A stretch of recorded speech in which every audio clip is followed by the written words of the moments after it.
Presenting Singapore's #1 PSLE Science problem solver with 1-2 tuition learning space. Let's dive into this question. Topic: forces. In a car race, different tires are used under different weather conditions to move around the track. The two main types of tires used are Tire A and Tire B, as shown below. The table below shows the amount of water that is found between the tires and the road surface under wet conditions. It was observed that the time needed for a race car with Tire B to come to a complete stop in wet weather is longer than a race car with Tire A when they are traveling at the same speed. A. Explain this observation based on the information above. B. Draw one arrow to identify the direction of gravitational force that is acting on the car as it moves in the direction as shown.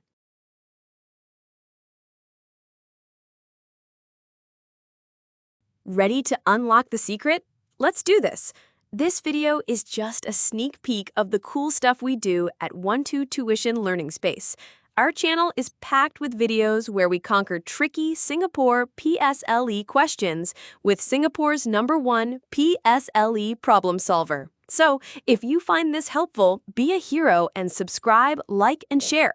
You'll be helping us make more awesome content. Let's explore the science behind it all. To begin with, let's identify the changed and measured variables. Changed variable, type of tires. Measured variable, the amount of water found between the tire and the road. A. Water acts as a lubricant and reduces friction between the tires and the track.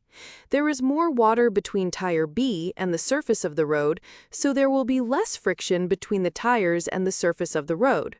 With less friction between the tires and the road or track, the race car with Tire B will take a longer time to come to a halt. B. Draw one arrow to identify the direction of gravitational force that is acting on the car as it moves in the direction as shown. The arrow should point downwards because gravitational force exerts a pulling force on the object. Curious about the scientific truth? Find it in the caption. Ready for more? Watch our other videos to continue your learning. Don't forget to subscribe for future videos. Thank you for joining our scientific journey. We'd love to hear your thoughts.